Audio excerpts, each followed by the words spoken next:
Welcome in. Welcome once again to the newest edition of 3 In, 3 Out, the most unique Seahawks recap show in the multiverse. I'm your host, Clinton Bonner, and I am joined by the one, the only, the great Brandon Schultz.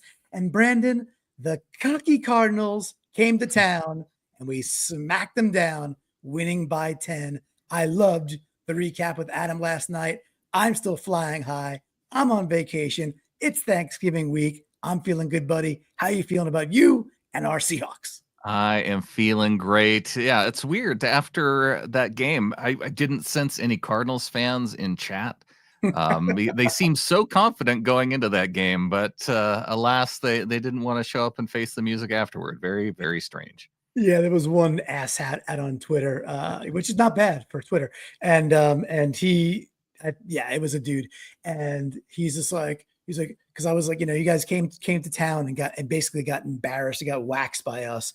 And the guy's like, oh, anybody with any knowledge wouldn't call this, just basically going back and forth, wouldn't call this a waxing. I was like, go check your running back stats and get back to me.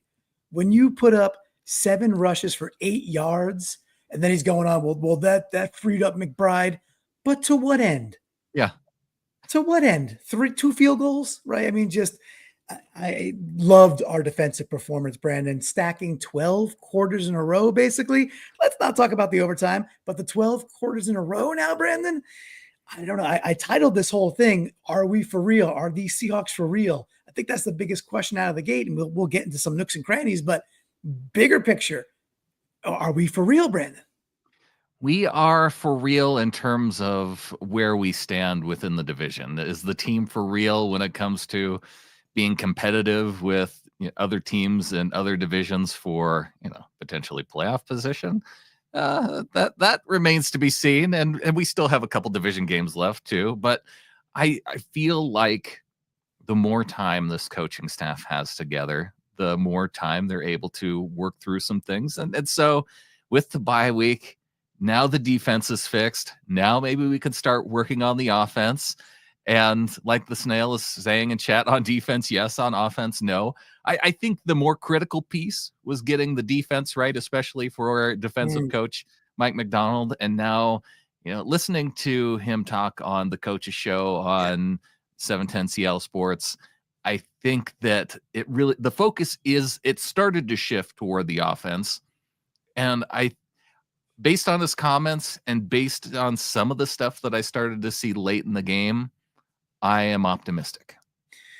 I listened to a chunk of it as well. Thank you for sending that. I was able to listen to some at the beach today, actually, which is kind of nice being at the beach in late November. Yeah, it was. Look at you. It's 78 degrees. Humble brag. Not a cloud in November. I'm at the beach. Nothing humble about this brag. This is straight up bragging. Straight up brag. This is life bragging, and I'm okay with it. But able to listen to it, and look, the type of defense we're now playing consistently, what it allows for is, like, if we just get the running game, a little bit better to maybe quite a bit better, but if we could commit to the running game a little bit more with this kind of defense, you can win a lot of football games. And I'm okay with that right now. I'm okay with that at 6-5.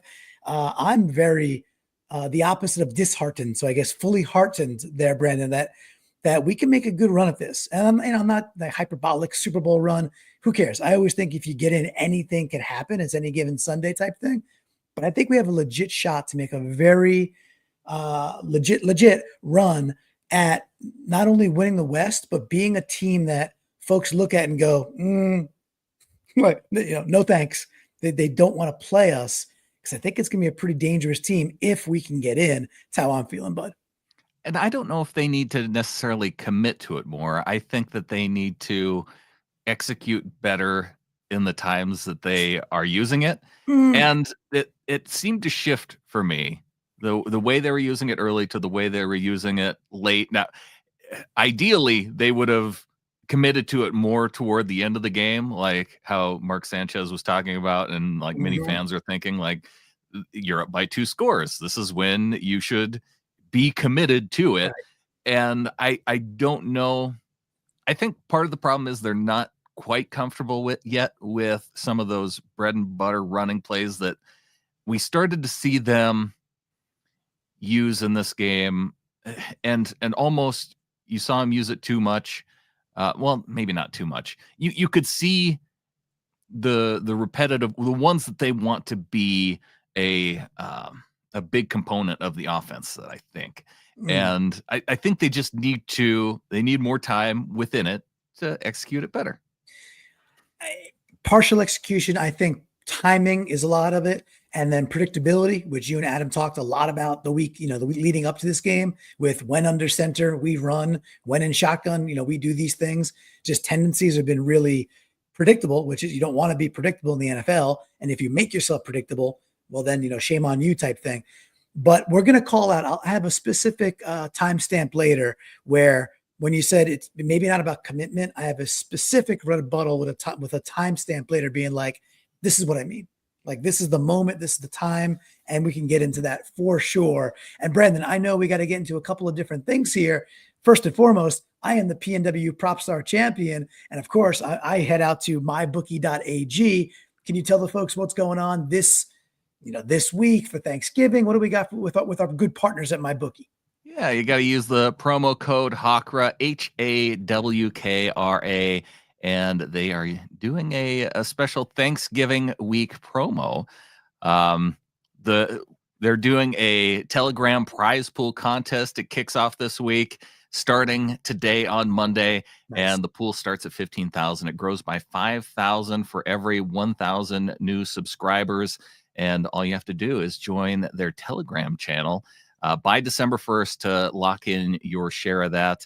And so, yeah, you want to go, you make sure you're signed up at mybookie.com. This is what you do.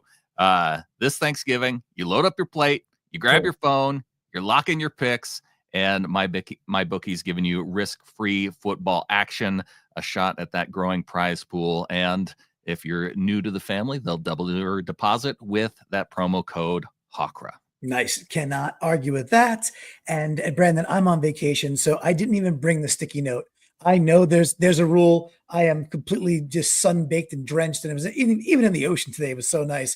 So Brandon, I am maybe mentally elsewhere, but what is the one rule on 3 and 3 out? Please remind the flock. I know it. It's kind of like when you're walking around the house, that you're supposed to do something, and they say that when you go through a doorway, that it makes you more forgetful. Mm-hmm. I think when you fly down to Florida, it makes you more forgetful, because Clinton, when we win, we start with an N. We start with an N. I love it. I love starting with N's. I absolutely love it. All right, so I'm going to pull it up on screen here. What I ended up titling this thing is, are the Seahawks for real? We're in a game review that, of course, as Amy Holmes knows, we start with an N. Good job, Amy. And out on youtube.com/Seahawkers podcast, we are marching to 5,000 subscribers out there. Look, it's the simplest thing you could do. It is free. If you want to also contribute to the show, become a member. It's right there on screen. You could sub for free. You could become a member, or go to getintheflock.com, and a few bucks a month, $3 or more, hang out with us in the Discord. And we have a lot of fun. We have a ton of fun on this show and all our shows. And it's because the Flockers are just so amazing. Brandon, I put a couple of these up there as well. I asked this before the game out on YouTube, just saying, hey, what's the biggest key to victory? And most people said, hey, limit Connor to under 80 yards. Brandon, how do we do on that one? Did we get below 80? The funny thing is that when you said this on the show, you actually said limit him to 30 yards or less. Did I really? And I remember somebody in chat saying 30. And I'm like, no, it's correct on the side. He said 30, but he meant 80, which is what it said on the slide. But you know what? We did that. We actually limited him to fewer than 30. Yeah, it's just a typo. It should have been less than or equal to 8 yards, because that's all they could muster, which was absolutely awesome. So there was a nice smattering there, but we did it across the board. Kyler, yeah, he had over. It's kind of yards don't matter, right? Kyler, I think, had over 275 total yards. Doesn't matter. That was not the big deal. Didn't quite get all the touches I would have loved for K9. We'll talk about that a bit. And then JSN, he did show out, I think, again, as maybe the wide receiver one. DK was quite, there good too.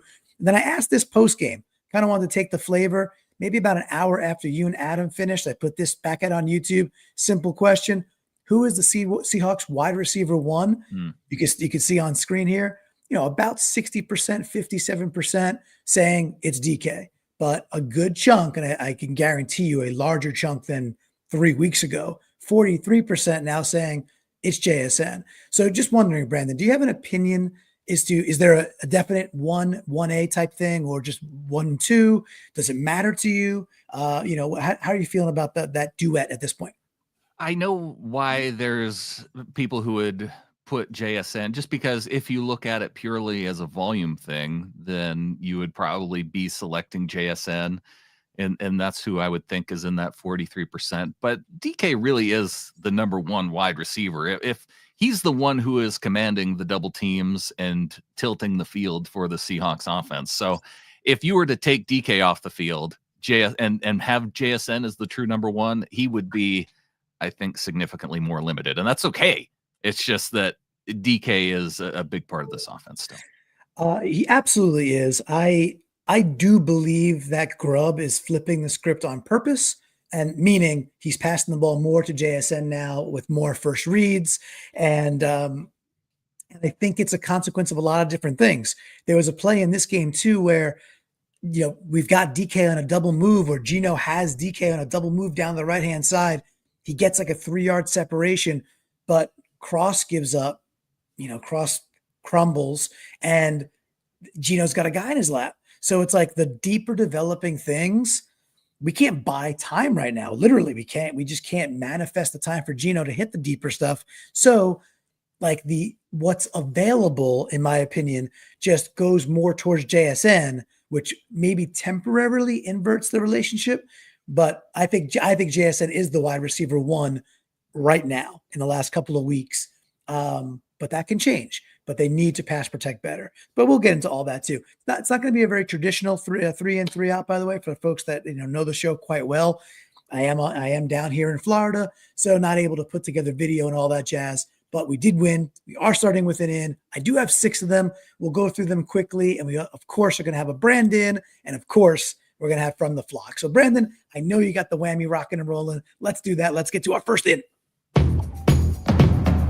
All right. I'm going to take us back to full screen here. Again, it's going to be more like old school where I'm just talking about these. And Brandon, I feel free to weigh in as much as you like. Now, look, usually we're not going to go too much into the most obvious storylines on 3 in 3 out. However, I do want to just put some love and first in.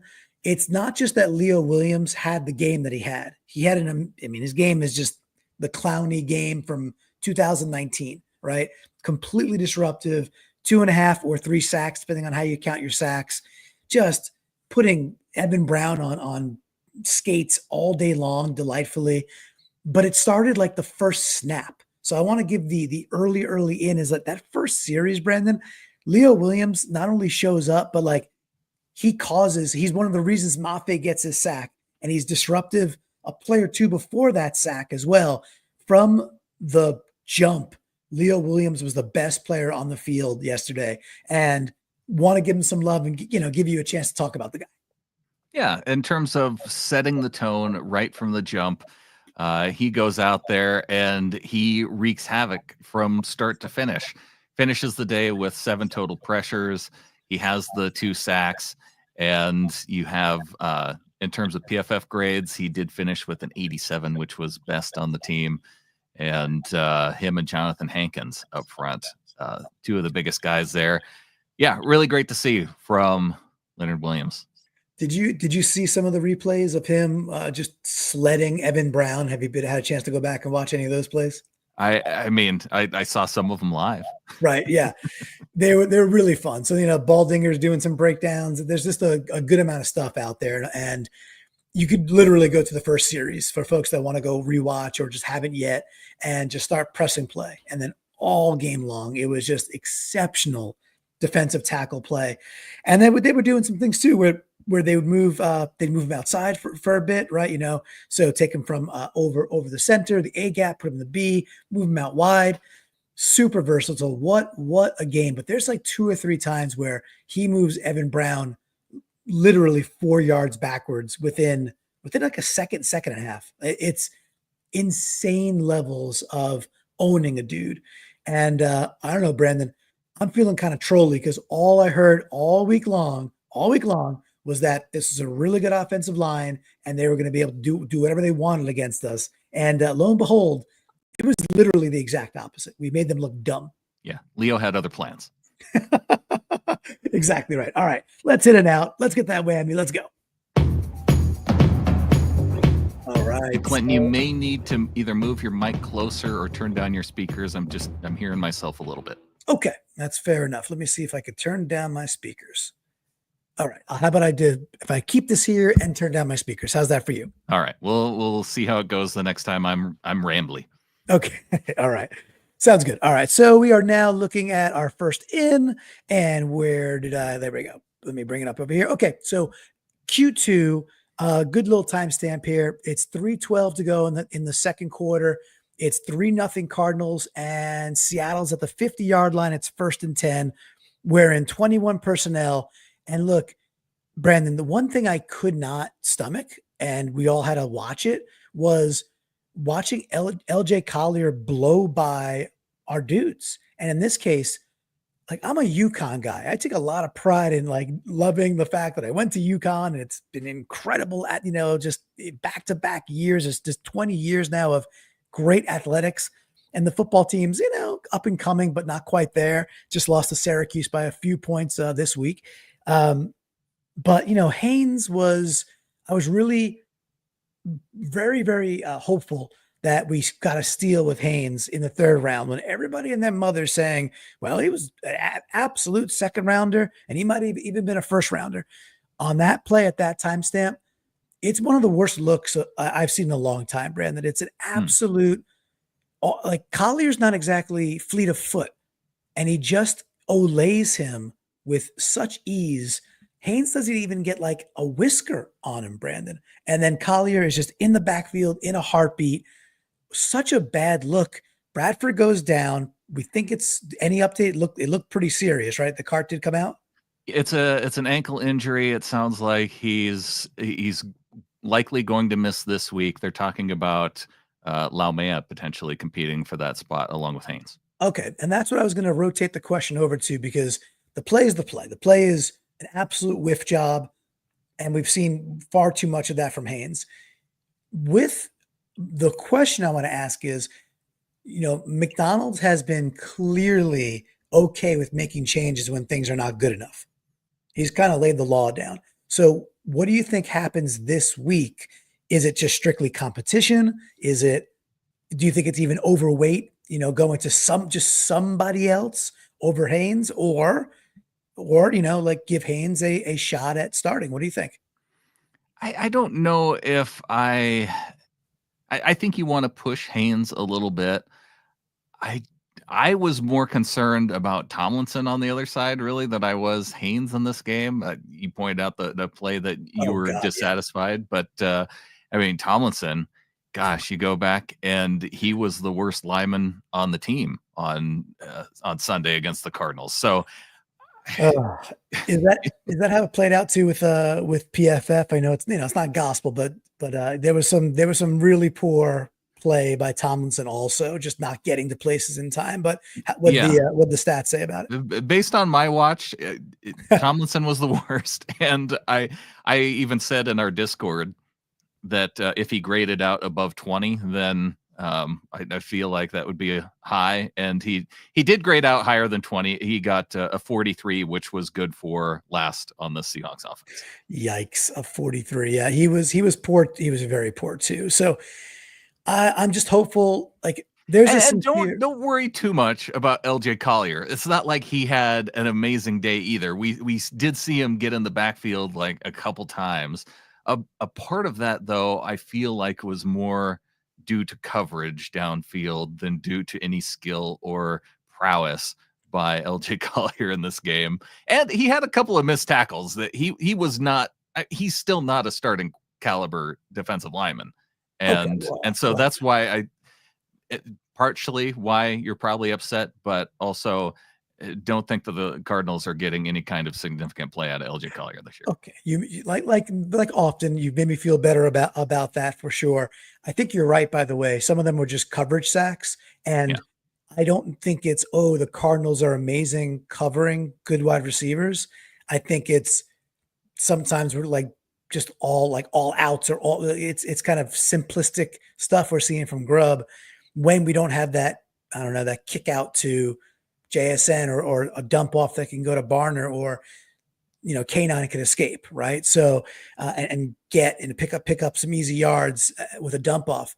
There was a lot of times where there was a mix. There was times where Geno was under duress nearly instantly, and there were times where he had quite a bit of time, but nothing seemed open with some of the longer developing things. So I don't know. There's right now seems to be a pretty sincere cap on our offense. Clearly, we're not scoring that many points, but I'll always remind people that an NFL season has more changes and more ebbs and flows than meets the eye.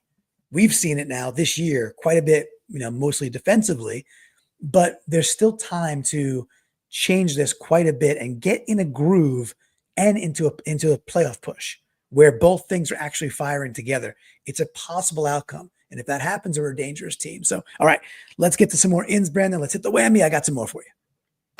Oh, perfect. Well, I've been practicing. It shows, it shows. All year long, I've been on this guy's butt. And the reason I've been on this guy's butt is because he has underperformed. And in the game, so I'm at the bar yesterday, the new bar that I'm allowed to go back to because we won. And I'm watching the game, but the audio's not on. And I know it was Sanchez, and I forget the other guy's name. But after the second time the player did it, I think it was Sanchez said, this is his best game of the year. He's not having a great year. The guy I'm talking about is Michael Dixon. Mm-hmm. I've been like, hey, we are not pinning folks within the 5-yard line. We're not getting balls that bound there, go sideways and do Australian things that Dixon had done for 5 years. And in this game, besides a stupid Pharaoh Brown penalty, Dixon put the ball within the 5 3 times. Yep.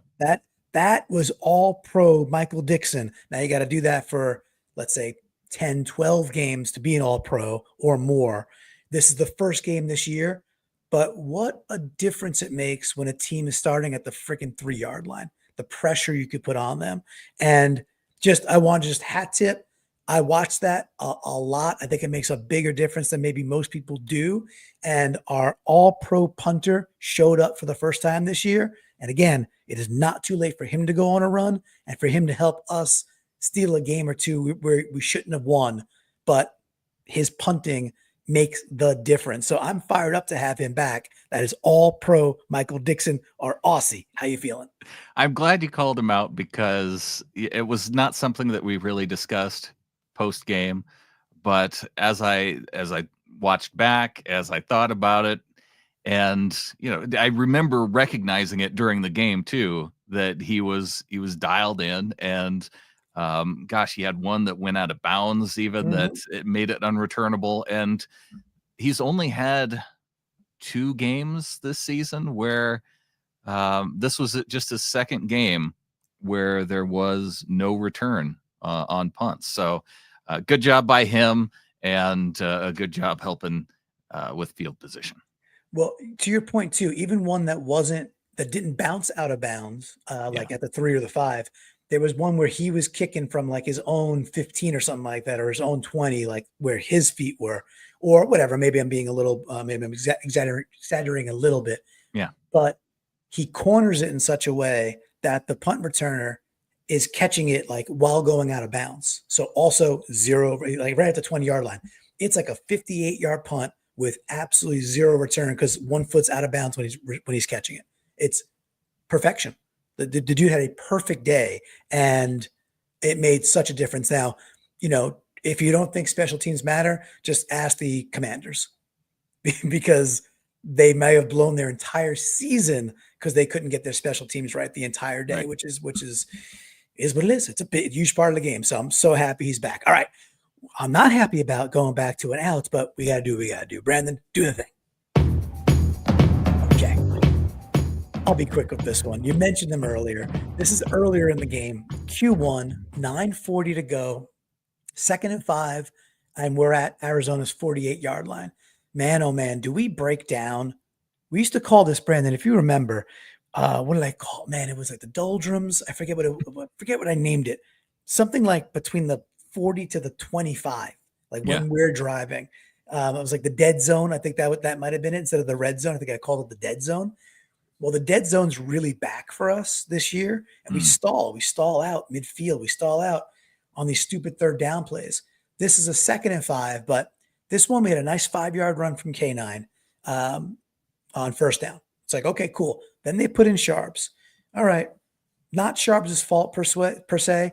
There's a really cool formation we're trying here where Geno's in shotgun, Sharps is to his right, but K9's back in the pistol. I'm like, okay, this is cool. It's a 22. There's 2 tight ends, and Bobo is the lone slot receiver. So we're in a 22, personnel, which is cool.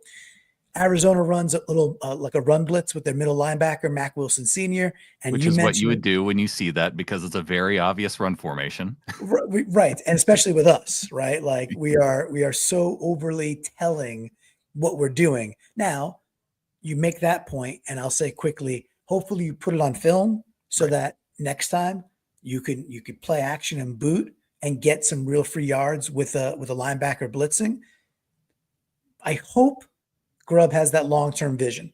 So like just mentally Flockers pin that, shotgun with a guy to the right and a guy in pistol. And can we get a boot? Can we do something different out of that next time now that we've shown it? We didn't this time. Linebacker blitz, like you said, Laken Tomlinson, just another, you called him out earlier, so I won't go too much deeper. Another whiff show. Now it is a blitz, but that's the guy that's coming right at him. He's too late, doesn't get a hand on him, completely blows up the play, and then we're in a 3rd and long again. Just these backwards negative plays. Brandon, you mentioned Laken earlier. Anything else you want to say about our guards just being bad? It wasn't even just one play that you can point to. It was so many up until probably about the 3rd quarter or so. And I may save some of it for my Brandon today, but nice. There was the goal line play. And they actually had a decent run on the 5. They gave it to Sharps, and he had a nice little move. He should have scored on that play, by the way. He should have scored on that play. And I think he was just going to try and power it in there. They gave it to him again on the next play, and every single player on the offensive line got beat. It was I remember that one. Ridiculous. And Tomlinson probably the first one of all of them. So it was that point that I was expressing some of my frustration in the Discord and what I saw from Tomlinson in terms of his run blocking. And I do, if I recall that series, I think the very next play is the 3rd down touchdown to JSN. Yes. Which is nicely schemed, dead simple, right? JSN's on the inside of DK. DK just takes his guy without rubbing him, without touching him, just takes his guy and gets in the way of the corner covering JSN. JSN just goes to the flat. It's on time. Easy 6 points. Beautiful. To your point, though, boy, oh boy, would it be lovely to run the friggin' ball in from that area. Like you have to be able to do that in the NFL. But at least we didn't have to settle for 3 with that one. All right. Speaking of not settling, we got one more in. Let's hit it, my man. All right. We appreciate everybody hanging out on a Monday night. There's a great football game going on right now with what we got? Ravens versus the Chargers. It's a good one brewing. So I hope folks are enjoying that while you enjoy this too. And remember, youtube.com/Seahawkers podcast. If you're hanging live, hit that like button. Have to subscribe. We're getting very close to 5,000 subscribers. You could help. It's free, so please do it. All right, Brandon. This is now we are going to where did it go? Sorry, guys. There it is. I got it. Okay, back to Q1. 509. Geno's in shotgun. K9's off to his right. It's 1st and 10. 21 personnel. It's a tight formation. Cardinals are showing 6 on the line. There's another blitz here by Kaiser White. Their Will linebacker, number 7. And I highlight this play. And again, we don't have videotape this time, but hopefully the timestamps are enough. Q1 509. What I liked here, Brandon, specifically was I'm tired of hearing Sharps is the better this, that. And it's like, I don't know if he is. I don't, but the eye test isn't showing it for me. But when I see K9 step up into a hole and meet a blocker at the line of scrimmage, stop him, meet a blitzer, I should say, at the line of scrimmage, stop him in his tracks and push him backwards. And then K9 has the sense to be like, oh, Geno's in scramble mode, gets out, gets to the flat, receives it, and gets 18 yards on the play. That's a nice play by K9, right? It's him, first and foremost, being able to come off of his hip, Geno's hip, and pick up a blitzing linebacker and deaden him. It shows me he can do it. I think we should give him an opportunity to do it more and take him off the field a lot less often. I think he can do it if given more opportunities. And I think this was a shining moment, so I wanted to highlight it.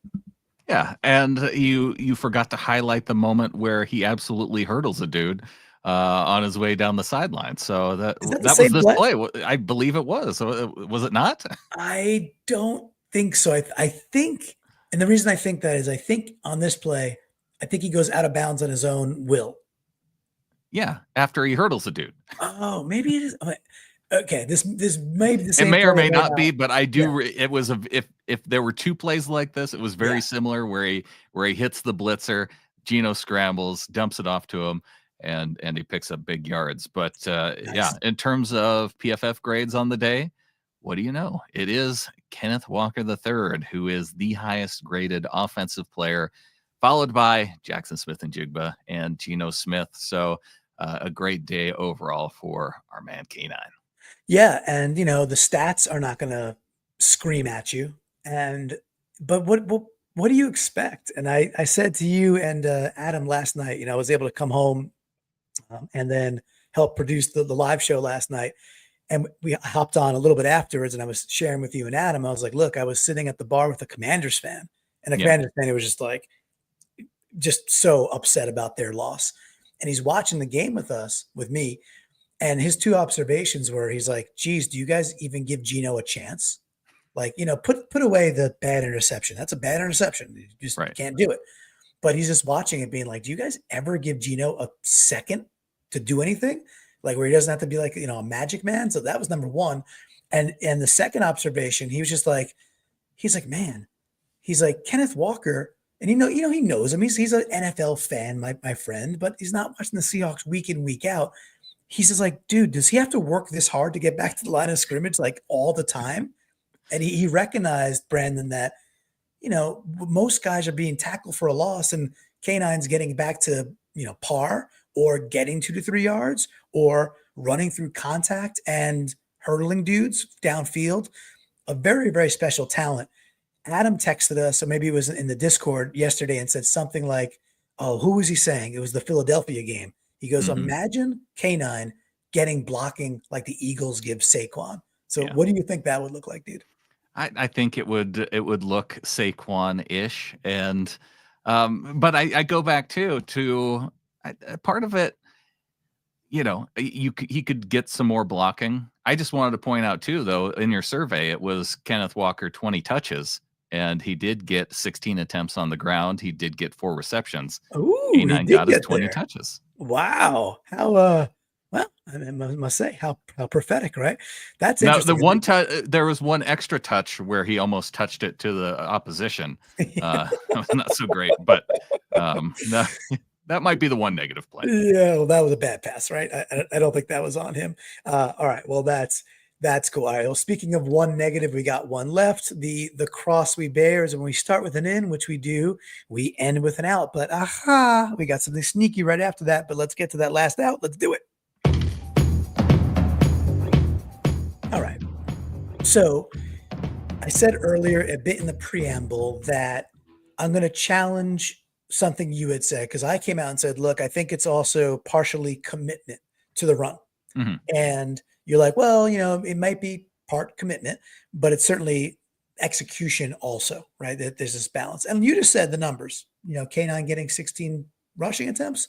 It's not bad. I'd still like to see that push to at least 18 or get into the low 20s, but I get it. And in a day where you're not converting first downs, you're just not going to have a high volume of plays. So very difficult to get there.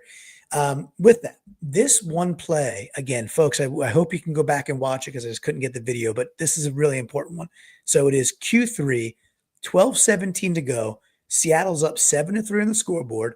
Seattle is at Arizona's 32-yard line, and it's 3rd and 2. Okay. So, Brandon, we're at the 32-yard line. They're 32. We're up 4.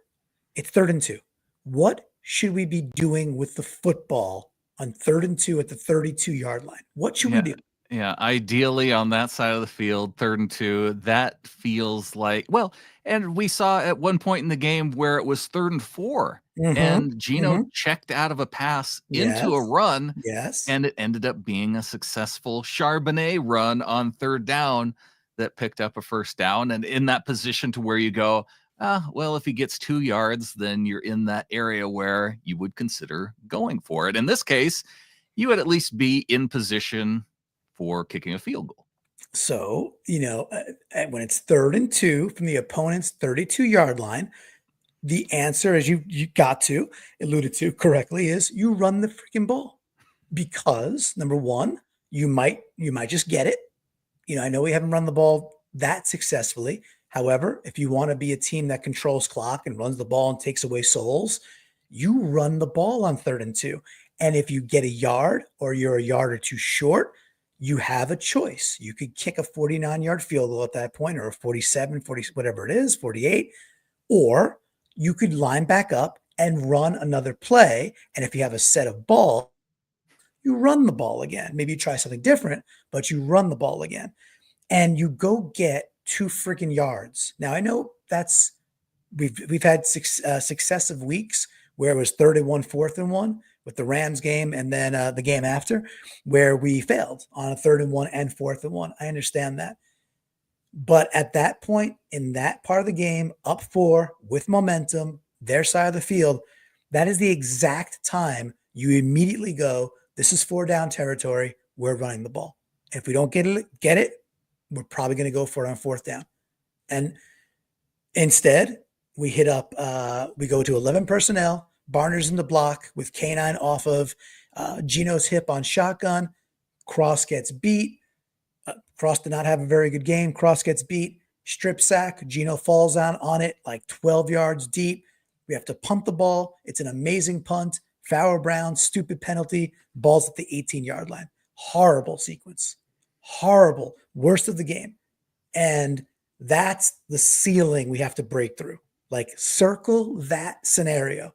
Break through that garbage, we could win a lot of ball games.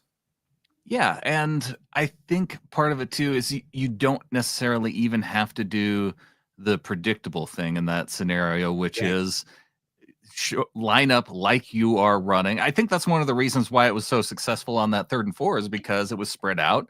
The defense believed that we were passing because that's what we tend to do on 3rd and 4. Yep. And what do you know? When you check into a run, and then Charbonnet actually has some room to go straight forward, and you're giving something the defense they aren't necessarily expecting. So I think that part of it's that execution, part of it's the commitment, and part of it is also putting your players and the guys that you have on the field in position to win in a way that they can. And I think that's what it's, that final piece that I think is where some of the disconnect is. And maybe it's still trying to learn your players and what they can do best, because I think what we've seen so far to this point of the season is when you line up in a formation that suggests that you're running and you're trying to get 1 or 2 yards, this offensive line is not good enough to be able to get 1 or 2 yards. Right. I think all beautifully said. And, by the way, Sundell got in the game again, and it was a successful run again with Sundell. Like, I think he wasn't in a lot, but there was like 1 or 2 snaps he was in, and it was successful, which is interesting. By the way, Brandon, before we get to the Brandon, there is one burning question out there that Amy Holmes put out there. I don't know if you saw this, but any idea? Where's Champy? I don't know. It's real weird. Cardinals fan, Champy troll, Yeah. not showing up this week. So Car misses Champion. Maybe we'll see him. We're playing the Cardinals again here in a couple weeks. Maybe they'll get a win this coming week, and he'll be feeling like he was leading up to this game. Perfect. All right. Well, we went through the ins and outs. Thanks for everybody sticking with us, having some fun on a Monday.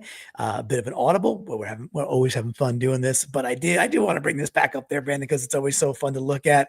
We got the brand in. You serve it to me. Not only when we win do we start with an in, we get the extra nook, the extra cranny, because we're not going to end on an out. We're going to cheat the system. This is winners get sprinkles. This is our sprinkles. What's the brand in? Paint the picture, my man. I am ready for it. All right. I am going to go to the third quarter, 139 left in the game. It's a 2nd and 7 play. And this was the beautifully designed run play where they hand it off to Zach Charbonnet. He's going to the left, and they pull both guard and tackle from the right side of the line. So you got Haynes coming across. Haynes delivers the perfect block on this play.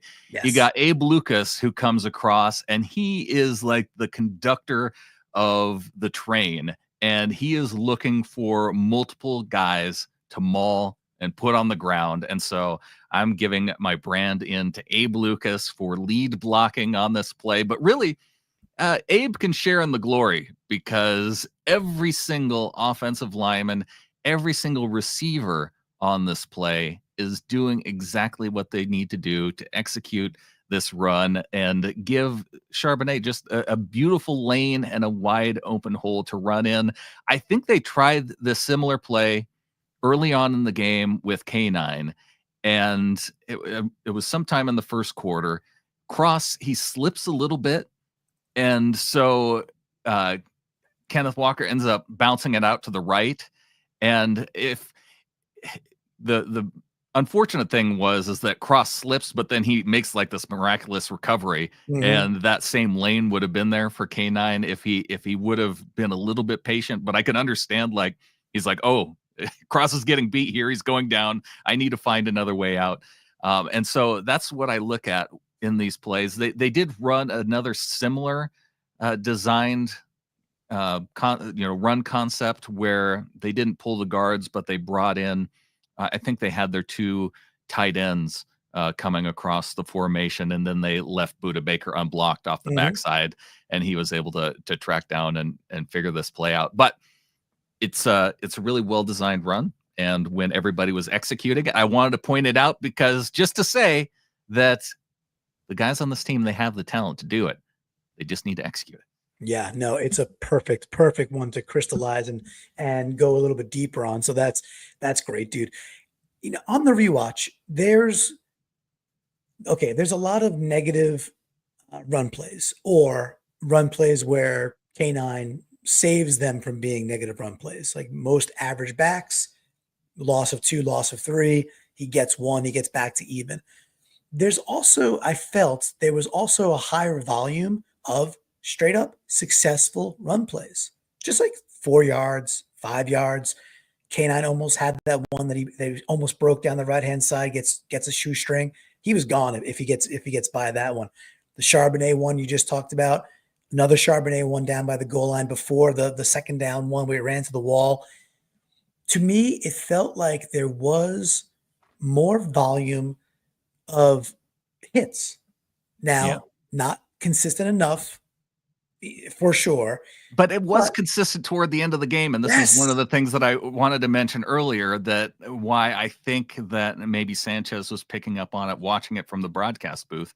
It was after this play by Charbonnet where he gets the 12 yards. Just listen to these runs that happened after that. The offense was starting. It felt like they were starting to get it figured out. Walker for 4 yards. Geno Smith had a scramble. That one doesn't count. Walker for 3, Charbonnet for 6, Walker for 6. And then there was that was the other play. It was the Sundell play where he came in, and that was the one where Baker came off the backside and sniffed it out, and they got -3. But then it was 3 yards, and then there was a Geno Smith kneel to close out the game. So after that, the offensive line really did. I think they were starting to get a feel for it, and that's what so when I talk about the commitment part to it, I think that as this goes on, they start to get some of those bread and butter plays down. I think I have some optimistic views in my mind that this is going to work. I think you've nailed it. And I think it's a great place to leave the ins and outs for today before we get to From the Flock, because it's the missing element that if we get that better, we're not screaming for great, but if we get it to better and more consistent, we started with this theme. We could be a very real, very dangerous team down the stretch. And those were legitimate green shoots.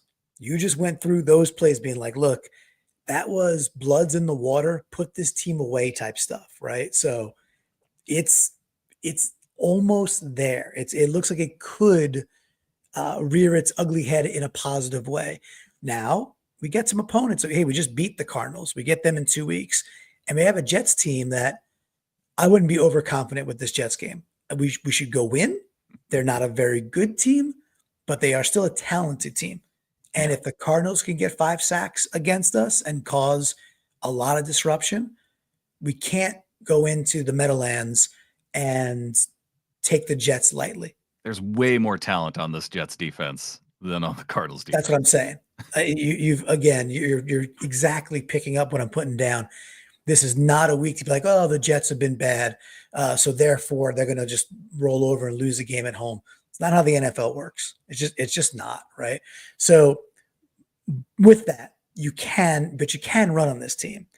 So it's going to be fun. It's going to be another interesting week as we just start to peak on a short week with the holiday, with lots of football on Thursday, a Black Friday game on Friday, and before you know it, it'll be Sunday, and I'll actually be at the Meadowlands with some flockers cheering us on. So, all right, beautiful job there. What's Marlon got? Marlon dropped some dimes and some gems. What's he saying? Yeah, he's saying Jets are a bad matchup for us, mainly D-line versus our O-line. However, Aaron Rodgers hasn't thrown beyond, 10 yards downfield much these last few games. So it's kind of like Kyler Murray in that sense. You aren't going to get a whole lot of deep passing. And that part of the matchup is going to be like, if we could hold the Cardinals to 6 points, I feel like we should be able to hold the Jets to 3. I like it. In fact, I love it. Well, those are the ins and the outs. Of course, that leaves us with one more section, the one we love the most. Oh, the NBC. I forgot the NBC. We got 2. You can't forget the NBC. I got the trophy. It's printed up. What? The best part about this NBC is I was so confident you were going to pull something, a beautiful rabbit out of that hat, that I liked my ins and outs. But again, it was a bit of a quicker week for me to put this together. The NBC is exactly how you ended it. It's Abe Lucas mauling people with the entire line, doing their job and showing not just us Seahawks fans, but the NFL world, we can run the ball, and we're going to get better at it as we get down the stretch. That's the NBC. It is yours. It's the brand in. How do you feel about that, Brandon? I will mail the trophy off to Abe Lucas. I'll give the engraver some leeway into what they want to do in terms of engraving that up. But the benchmarks are there. And I don't know, maybe it'll just be an engraving of Abe Lucas flexing on a Cardinal that he's standing over. Love it a ton. As we get into our From the Flock, we got one right here from Ryan Ball. Ryan said, in Grubb's play calling, trying to keep Geno's salary down for the next 4 years. Possibly. I mean, hey, look, the matter of fact is Geno is scheduled to make, I think, $38 million next year. And my understanding is he has a $2 million bonus, which is very, very easily achievable. So Geno's a $40 million quarterback next year, which, by the way, might still be an absolute steal given what NFL quarterbacks are being paid. So, all right. So, Brandon, let's take it over to From the Flock. Where do you want to go first, my man? We're starting with Josh Duhauman. Knight and Mafe getting early sacks out. Bradford getting injured. Not my favorite guard, but I don't want to see a Hawk injured. No, definitely don't want to see that. We had the scary moment with Kobe Bryant landing on Tariq's ankle later, but then Tariq bounced right back because he's an absolute freak of nature. We love it. It's something we don't love. Delwyn from Down Under. Not that we don't love Delwyn, a quality flocker, but he says out. Sharp's blocking. I think the play that's being described here at the timestamp too, there was another play, and I think this might be the one where Geno's not expecting the ball. He's in shotgun, and it's snapped early, and no one's moving yet. And it results in a sack, but it's kind of a freebie. And I don't know if it was on Olu, We didn't. I don't think. Did you, Adam, even touch on that one, Brandon, or No, not yet? no, that Okay. might have even been before the game because if for those outside the Seattle area, we were forced to watch the end of the Vikings game before they flipped it over to the Oh Seahawks game. no! I Yeah, didn't know you guys went through that. yeah, it was not fun. Oh, that's gross. All right. Well, Sharp's blocking, still taking the out. Where are you going next? All right, I'm going to Car with the in. Our defense kicking ass and giving our offense all the time in the world to get going. She gives an out to no Lockett to BC, and it was not a huge day from Lockett. He did have one catch that I remember being in a critical moment, maybe on third down. But Yep. yeah, we are seeing Lockett phased out a little bit with JSN coming on. You know, we love our Tyler. Yeah, he's an all-timer for sure. And I understand where where her heart's at, and it's always a good place. All right, we got in right hand Dan. He goes 3 THREE, 3 points conceded against a hot offense at halftime. 7-3. We get the late touchdown, the JSN touchdown to go up by 4. And man, the nice part, Brandon, is although the Cardinals doubled their point production, that got them to a grand total of 6. That's pretty darn good. Yeah, little did future right hand Dan know that they would only score 3 in the second half. He would be Love it. equally as excited, if not more so. So we got 3 feeling good. That's Mr. Phil K9 out, staying in bounds at the end of the half. Yeah, he had a catch where he went down the sideline. He had an opportunity to get out of bounds, and yet he stayed inside, and they ended up taking a timeout. You would have had an opportunity to run one more play, maybe toward the middle of the field, and have a chance at getting that field goal toward the end of the half. Yeah. But yeah, that was a curious move by K9 to stay in bounds there at the end of the half. And I remember that sequence because we score the touchdown and they're getting the ball back with like a minute 15. Mm-hmm. And then we 3 and out them. We get the ball back with 50 seconds. And I was like, Yeah. ooh, and we've been do something really here. good. Got a timeout? Yeah. And so that is a bit of a mental error. And we praise K9 quite a bit. So A-okay to say, hey, not the best player there. All right, we got Marcus, no relation to McVay, says in Mike managing the clock at the end of the first half. It's a basketball game. So he liked the clock management to try to get the most of it. We've got Delwyn with the in and Car. This is the moment in the game too. I like how Car phrased it too. But Delwyn says in best use of a timeout. And Carly says Mike using his psychic abilities to realize he needed to call a timeout to set up the pick 6. And then the trifecta on top of it, Marlon in chat saying Nice. in Bryant going beast mode at the end of that touchdown run. Awesome. So I'm at that bar next to the Commanders fan. This play's going down, and I'm fuming because of the timeout. I'm like, oh man, because Tyrese Knight stops him, and then as Kobe's screaming down the sidelines, I'm hopping, screaming top of my lungs at the bar, going, best timeout ever. And all the bartenders the rest of the night were cheering that back in my face, which was a lot of fun. So we didn't talk about the plays by Spoon within this play, but what else can you say besides all world athleticism, all world heart?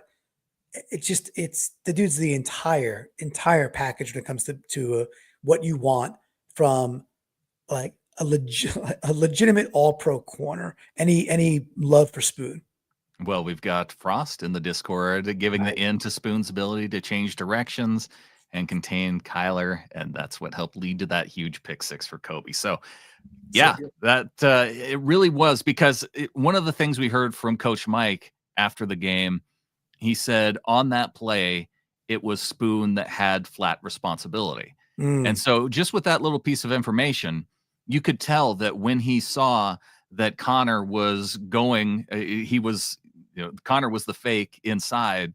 And so he was going to crash down on that run because he didn't have any responsibility if Connor was just going to run it up the middle. Well, he breaks in, and then as soon as he sees that Kyler is breaking out to the flat, he's like, oh yeah, that's my responsibility. Yeah. I've got to cover Kyler. He just turns on a dime and is able to get out there and chase down a very quick Kyler Murray. So yeah, athleticism on that play. and it makes Kyler go up a little bit, throw it a little high, and Kobe's there to bring it down. He kind of made Kyler look, not to make Kyler look slow, he made Kyler look really ineffective, like from like pure athlete versus athlete. You got one guy who's got to go like a mile a minute with like super short, choppy feet because of his stature. And then you got a different type of athlete who's just, able to track down an incredibly wily player with Kyler, but make it look gazelle smooth. It was this juxtaposition of short and choppy versus lengthy, crazy athleticism, but still violent. And then he gets outside, we get the pick six. He stares down Kyler out of bounds, then hauls butt, takes out 2 Cardinals, and then we get the beast mode celebration. I mean, it was everything, right? So absolutely loved it. All right, I'm going to take it back to the Discord. I got Rising Hawkra saying in tight end number 88, Barner, JSN, and the entire C-fence. Barner, there's a couple of nice plays that were schemed up. Easy squeezy passes to Barner where he could get, 50% to 100% more yak on top of where he caught the ball. And, you look around, you go, all right, you got Tyrese Knight, a 4th rounder. You got Barner, a 5th rounder.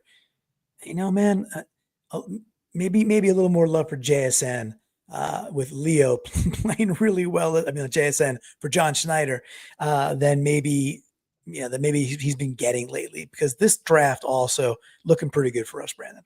Yeah, it is. And I know that it's getting late where you are, Clinton, so you might want to wrap this up. I want to recognize Hawk Van Dyke in the Discord saying we get to see the brand in slide with circa 2008 picture of Brandon. Yes, maybe we need to update that. Maybe I like being like maybe your favorite realtor, and that's like, if I were a realtor, this would be my photo, because you can see that it's me from at least. No, okay. I remember when I got that photo taken, my daughter was 1 year old. She's now 16. So that was 15 years ago. Beautiful. Oh, 2008 is perfect. There you go. He absolutely nailed it, right? So, man, that is perfect. That is that's a beautiful, beautiful spot to end this. Do want to remind where we should end it is with Marlon live in chat, giving the in to all the other NFC West teams taking an L this week, Clinton. Oh, you know what? There's no better way to end it than that. So Marlon gets the last pitch, gets the last out, and I'll just simply say, with that, there's only one thing left to say. Go Hawks. Go Hawks.